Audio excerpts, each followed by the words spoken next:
many things. You have pyramids that something nobody can boast, and Russians are fond of pyramids. Now I would like to give the floor to the head of Central Bank of Tunisia. He needs to leave early, and he is to meet representatives of Russian government. That's why I will give the floor to Mr. Governor. What, in your view, should be the just development of countries, specifically in the area of financing? Mr. Nouri, the floor is yours. Thank you very much. Thank you for inviting us here, and it's a pleasure for us to participate in this session. With your permission.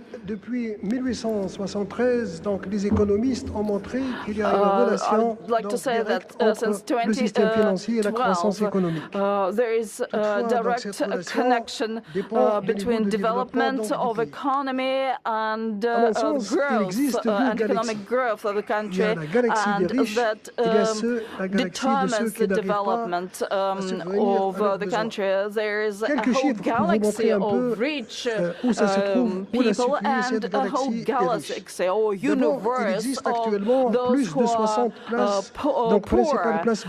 What can be done to balance this situation?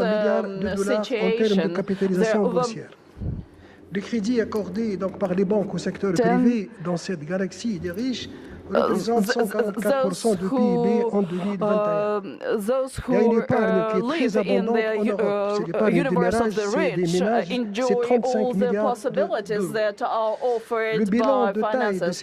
There are also savings of 35 billion in savings in banks sitting in European banks. I do not mention the United States here.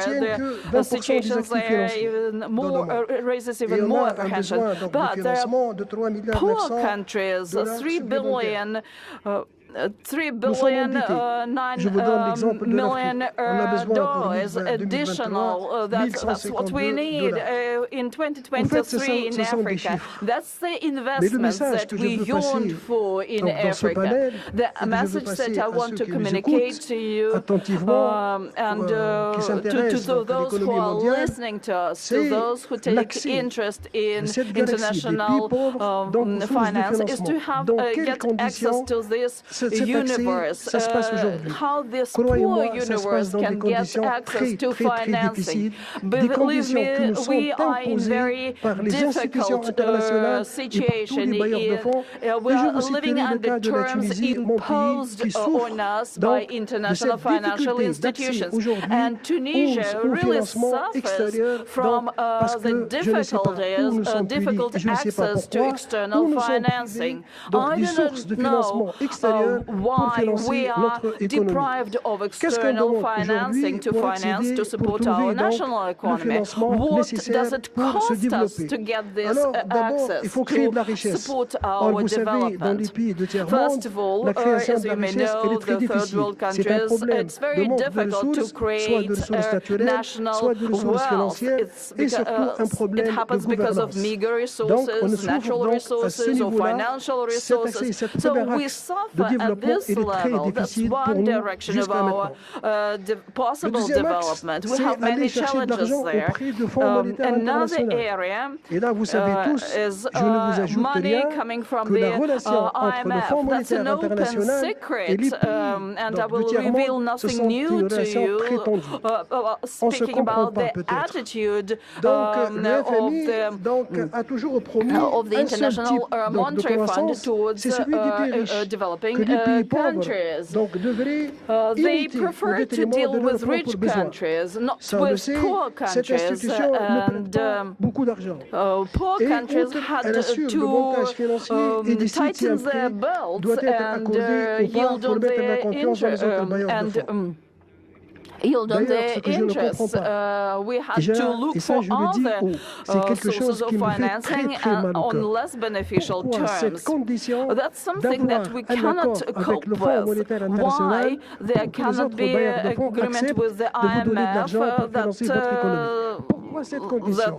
welcomes other creditors, why they welcome their terms, and if they disagree, why they deprive us of access to international finances. The terms that are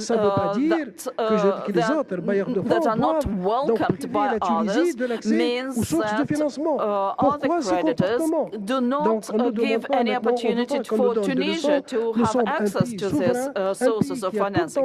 We're a sovereign state. Why we are continuously taught some lessons and we see that international treaties are being breached. Tunisia has dual obligations, not only with we signed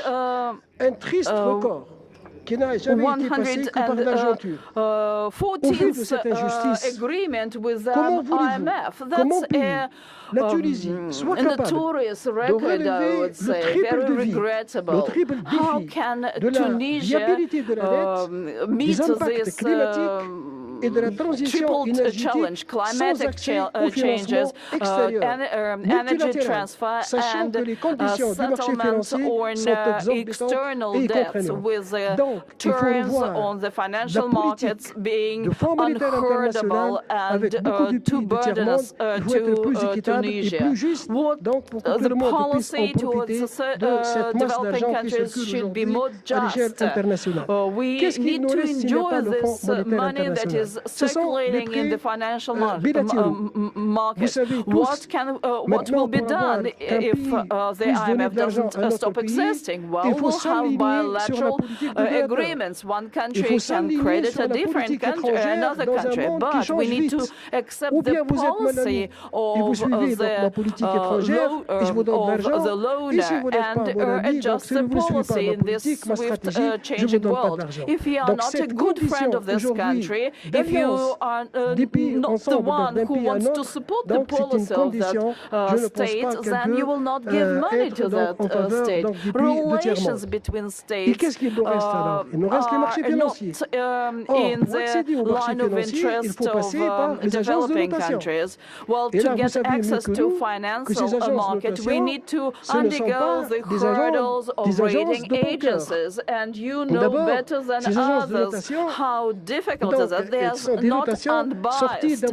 They assign you certain ratings using some theoretical models that do not fit developing countries. And their ratings disguise political agenda prompted by certain states. But we are to go in line with all this. We acquire a certain rating that we do not believe it to be just to us. We try to persuade them that we follow our model of development and that they should not impose their theoretical model that is supported by political views rather than practical views. How can we accept this high interest rates that are offered in the international market? 12%. Although we know that there are other sources that offer not more than 1% of interest rate for loans. What else I would like to say in conclusion? I want to have exchange in a more balanced way, more just way, and there should be an alternative in place. The search for alternative is a concern for many countries. Strategic financing should be reinvented, and we want to become part of BRICS, and we want financing to flow through BRICS, new Bank of Development. 23 countries are now candidates to BRICS, because we want to have a better and more just shelter for more just haven for our financial projects. We are not looking for easy money. We want useful money, money that will go to the purpose of our country's economy. We want to stop this insanity. Thank you. Ну, конечно, деньги-то все куда? Они все уходят в американские казначейские обязательства. Вот если бы страны такие, как Китай, арабские наши коллеги бы забрали бы деньги, финансовая система США либо рухнула, либо там ставочка была бы. Кстати, выходит, я не раскизатно сегодня говорит, а у нас ставка ключевая там 17, а ФРС вечно говорит, а у нас, говорит, 20, понимаете, по доллару. Вот, я думаю, такая бы ситуация, скорее всего, была бы, но поскольку сегодня весь мир инвестирует в Америку, спасибо огромное. Я сейчас хотел бы передать слово еще одному новому члену БРИКС, это господин Абдулlah Марри, министр экономического развития Объединенных Арабских Эмиратов. И задать такой же вопрос сказал представитель Египта, какие приоритеты вы видите при вступлении в БРИКС, в том числе в рамках финансовой повестки, и как финансовый сектор способствует реализации стратегических национальных целей вашей страны в области развития государств, которые русские не понаслышке знают, развиваются очень успешно и очень интенсивно. Спасибо.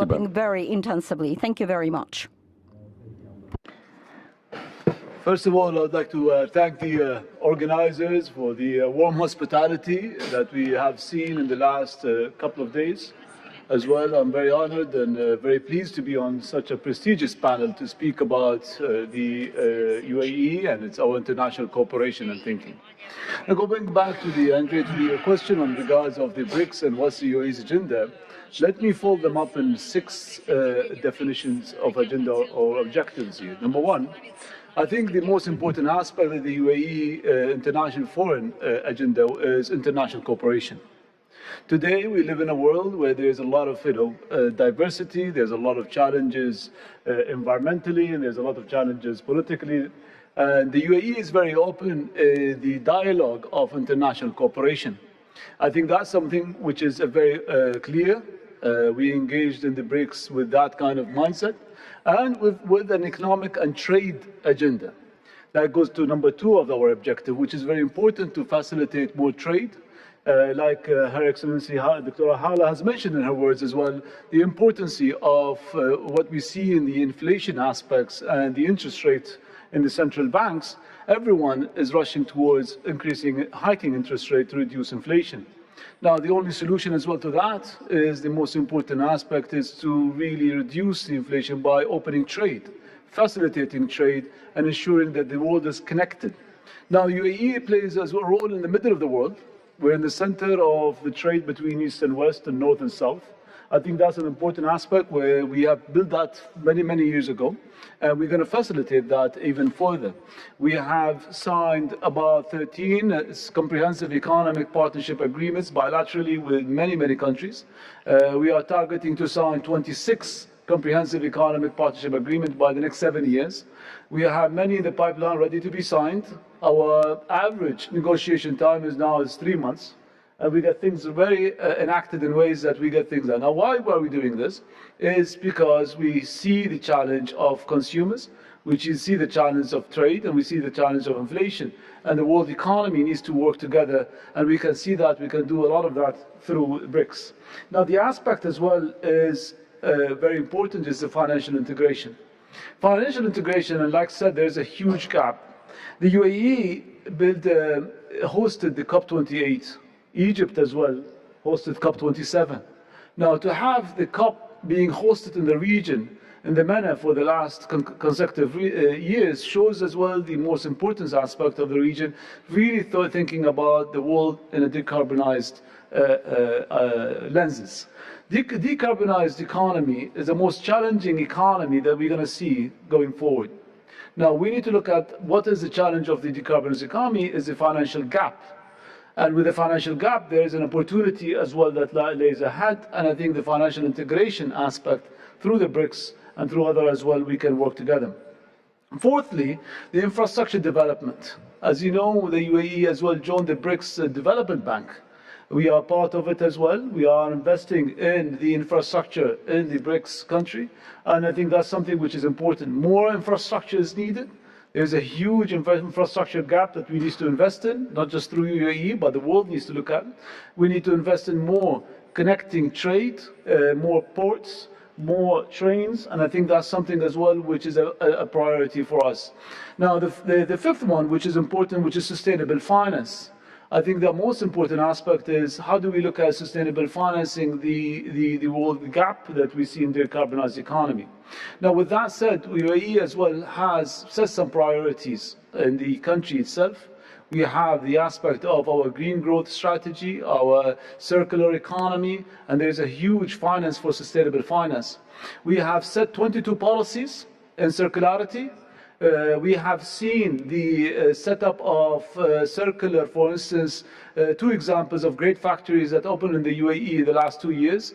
One, which is the importance of circulating lithium battery, use lithium battery to back into lithium again. And the other one, which is cooking oil, back into biofuels and biodiesel, and as well sustainable aviation fuel. Now, sustainable finance is an important gap where we need to finance more sustainable projects such as these, and BRICS as well can play a big role in that aspect.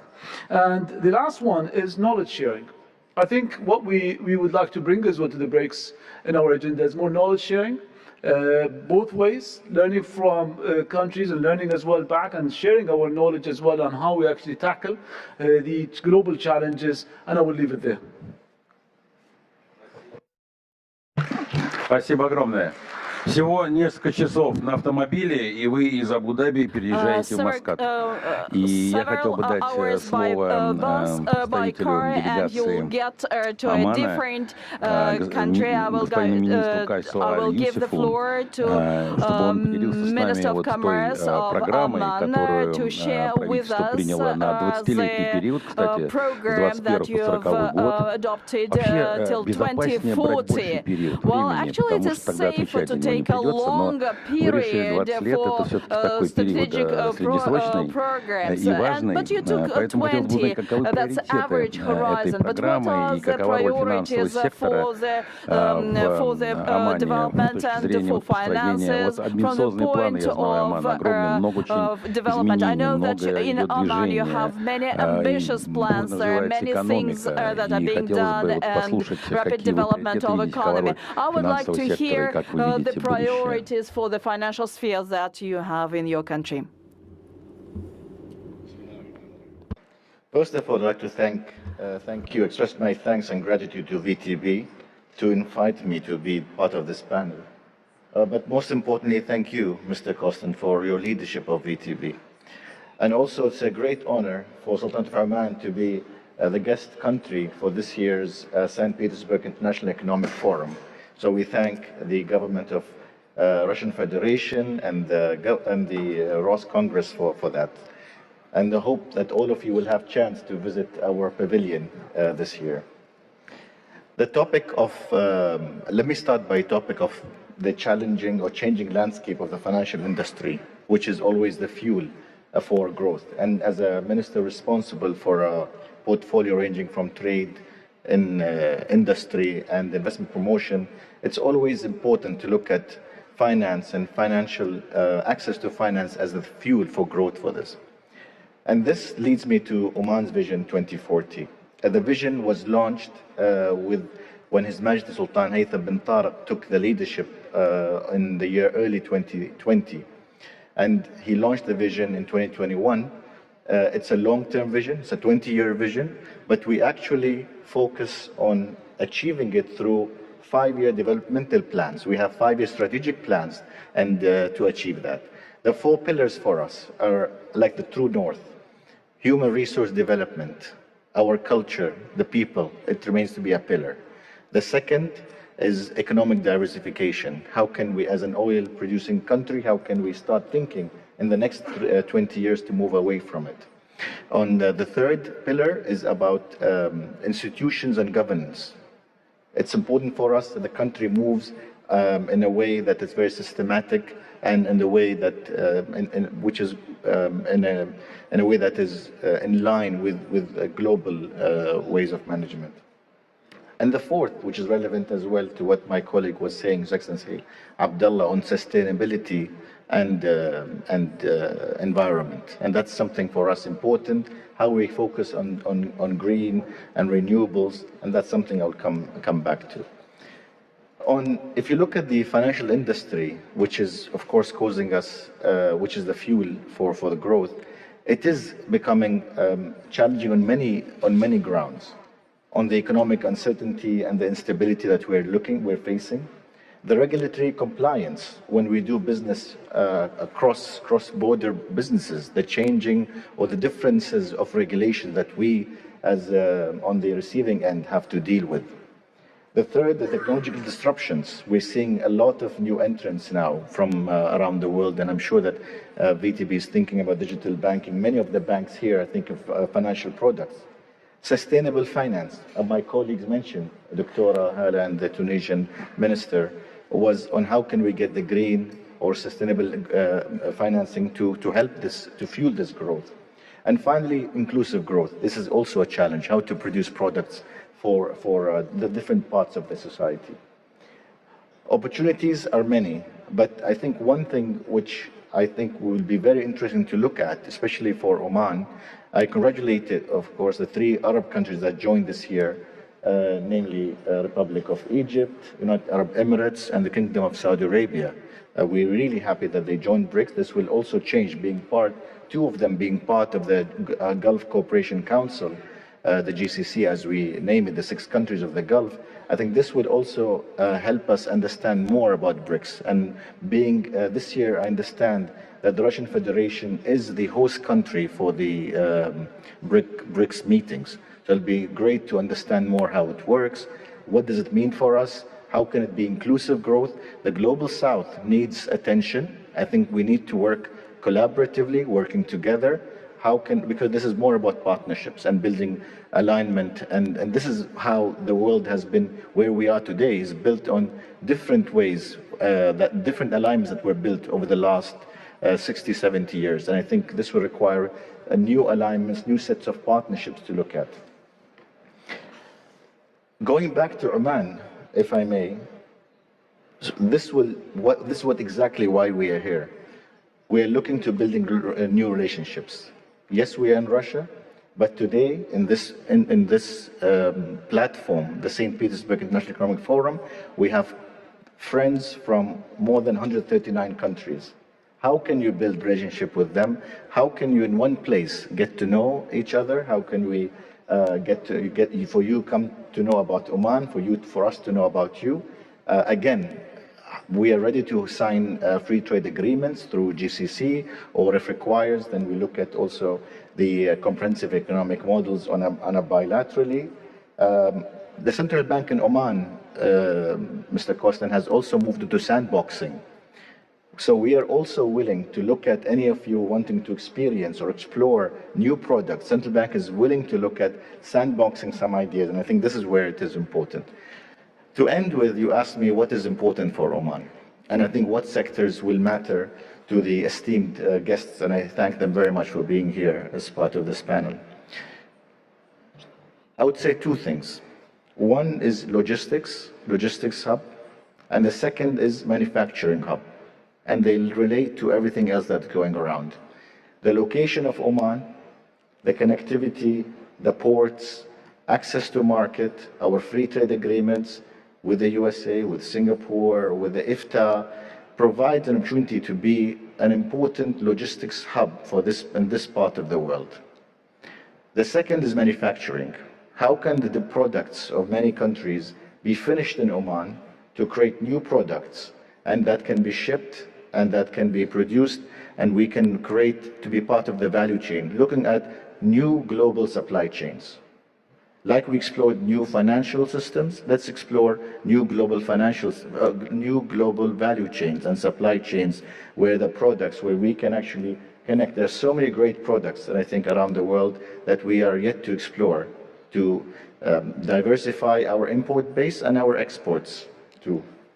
I want to end up with the tourism, and that I don't want to forget that. Tourism is an important part for us. I would invite you especially for those of you who live in Moscow. There's an Oman Air daily going to Muscat.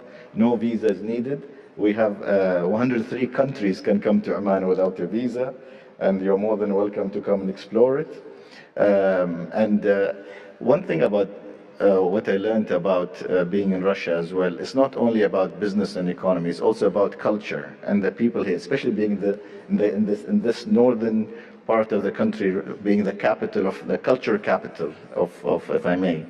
So we also have done a joint project, which I would like to, with your permission, Mr. Kostin, for my colleagues, to gift you a book which was done in collaboration to the National Museum of Oman and between the Russian Federation Embassy in Muscat, which is by a writer named Sergei Romanov, who wrote proverbs that are both in Russia and in Oman. So if you allow me, I'll pass this on to the panelists. Спасибо огромное. Кстати, спасибо. Национальный музей возглавляет, кстати, человек из России. Говорит спокойно по-русски. Мы вчера по информационным мнениями, я готов выступить здесь пропагандистом отдыха в Оман. Потрясающе. Это и море, и горы, и пустыня. Прекрасные люди, очень дружественно настроенные. Пища хорошая, хорошие отели. Кто любит тепло, приезжайте сейчас плюс 48. Кто любит более умеренную погоду, приезжайте в октябре, в ноябре. Там будет очень мягкая, хорошая погода, хорошее море. Оман — это эти Мальдивы отдыхают. Точно по сравнению с Оманом, в прямом переносном смысле. Андрей Ильич, можно воспользоваться случаем, пригласить коллег из Омана к нам тоже, у нас туризм очень сильно развивается. Да, в Санкт-Петербурге, и на море, и Сочи, и на Камчатку можно. И на Камчатку. И других коллег. Обязательно, конечно. Мы тур организуем, VTB тур. Обязательно. Спасибо. Сейчас мы вернемся в Россию. Я хотел передать слово Антону Германовичу Силуанову, министру финансов, человек, благодаря которому на протяжении много лет Россия может похвастаться стабильной макроэкономикой. Я уверен, Антон Германович жизнь отдаст, но бюджет в обиду не даст, точно он себя его отставит. Тяжелейшая работа уже много лет. Антон Германович, вы как министр финансов, и Россия сейчас возглавляет председательство БРИКС. Вы непосредственно участвуете в министерских встречах, подготовке саммита, который предстоит в Казани. Скажите, пожалуйста, вопросы финансовые. Насколько они активно обсуждаются в рамках БРИКС? Какие перспективы того, чтобы страны БРИКС выдвинулись к созданию собственной расчетной системы? Я не верю в единую валюту, это, есть тут очень отдаленное будущее. А вот все-таки продвижение системы расчетов, независимой платежной системы, формирование каких-то альтернативных финансовых возможностей. Вот есть в этом формате обсуждения, как вы видите перспективы? Добрый день, спасибо. Good afternoon, ladies and gentlemen. Well, yes, we are refocusing our trade and investment cooperation towards friendly countries, above all the countries of BRICS, in order to develop trade, attract capital to our countries, and we need to create an independent settlement system. We ask ourselves why we have a system in place and it's working well, but we have to do it in order to prove that our proposals in settlements are more effective, more efficient and independent from third parties and third countries. They should become cheaper, they should become more modern. And these are the proposals that we are setting forth right now. Andrei Leonidovich, we are not discussing the creation of a new currency, but a system of alternative settlements has to be put in place, and it has to be modern. Digital financial assets. should play the most important role. Without using SWIFT, they should be rapid and quick, and they should be cheap.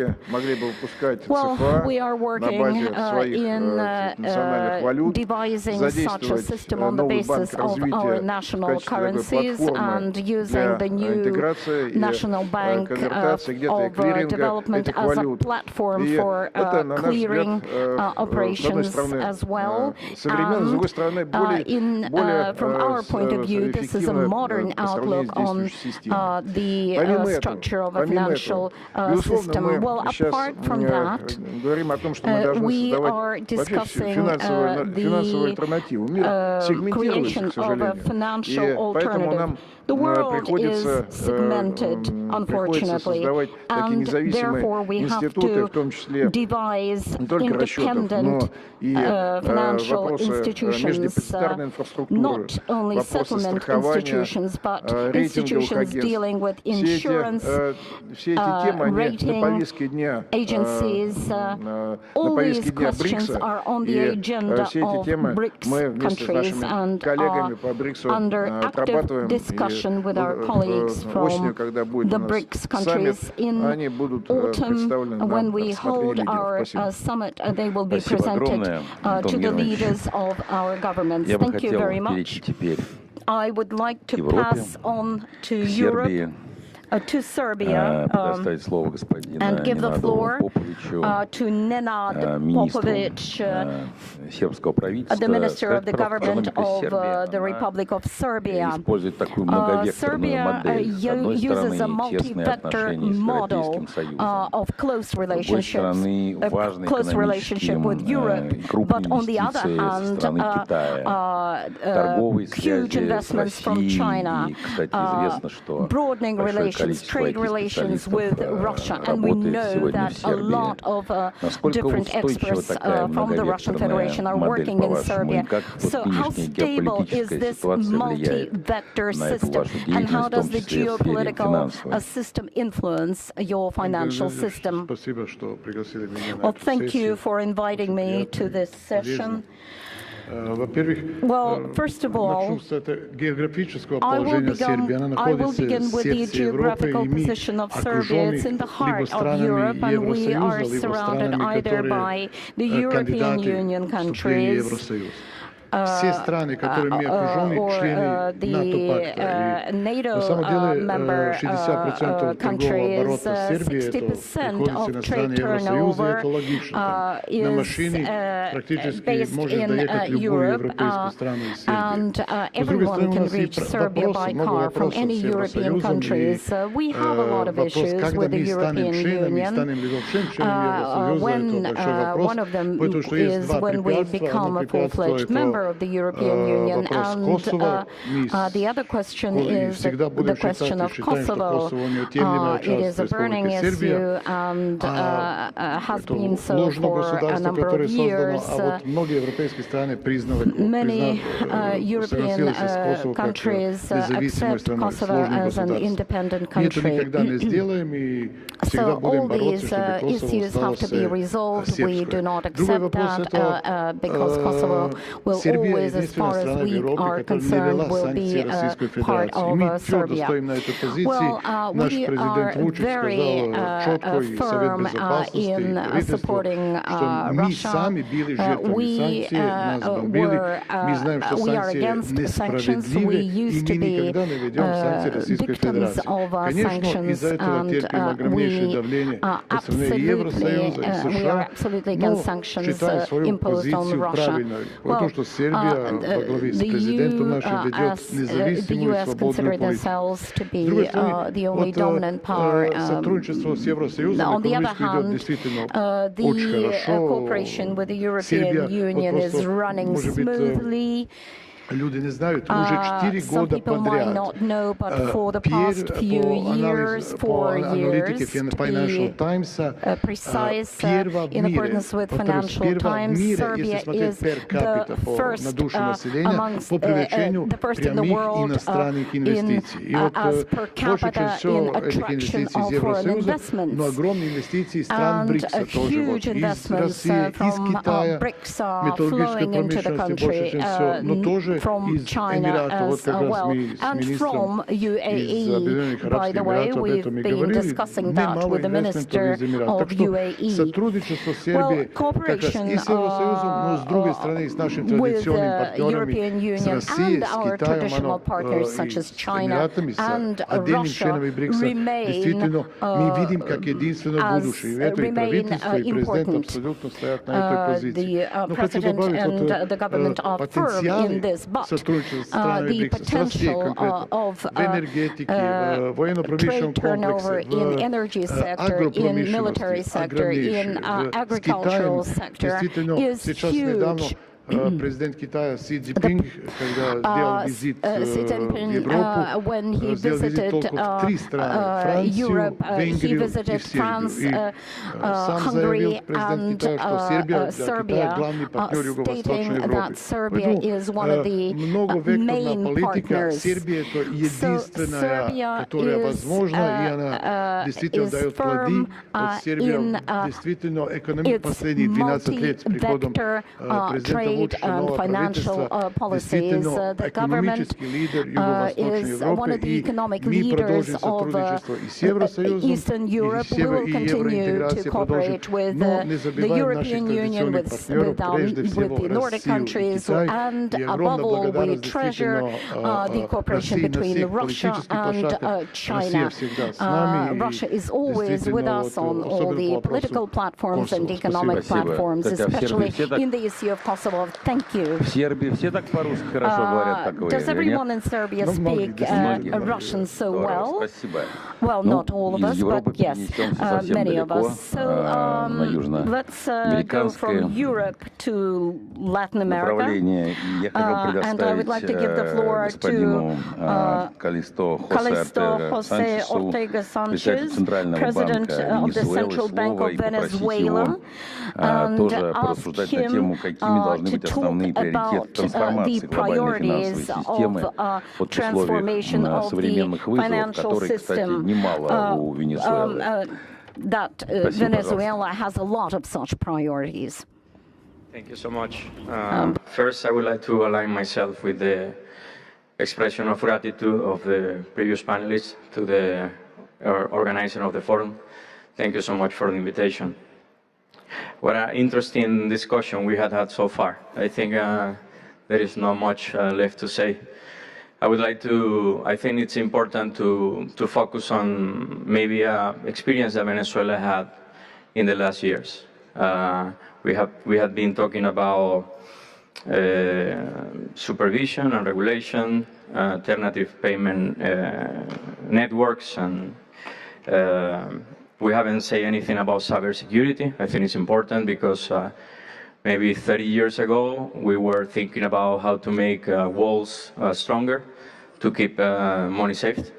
But now, most of the transactions are done digitally, and that's something that we need to work on. But most importantly, I think we need to focus on developing a global financial safety net. Because I'm talking about the layers of having international reserve, being able to do swap transactions, and of course going to regional or international organizations in time for crisis. The issue we have right now is that all what we have was designed many years ago, and in the experience of Venezuela, when we have an economic crisis 6 years ago, when we were, sanctions were in place radically, our international reserve were frozen in Bank of England. As of today, we are still fighting to get our gold back to our vaults in Caracas. We went to the IMF to have access to our our funds there. And as of today, we haven't been able to do so. We have to design, respond to the pandemic without any funds.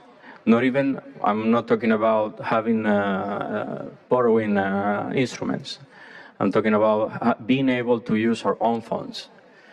So, and then swap transactions, when the Central Bank of Venezuela was listed in the US OFAC list, our swaps were declared current debt, and we have to pay everything, and nobody, we didn't have any access to financial. So at that time, maybe most of the people thought, well, that happened to Venezuela, that will not happen to me. It's very difficult that that will happen to another country. And then 2 years ago, we saw what happened with Russia. One of the fifth biggest economy was, all the things that we face as in Venezuela. Basically, we saw how Russia was facing again these measures. So I think we need to work on a global financial safety net.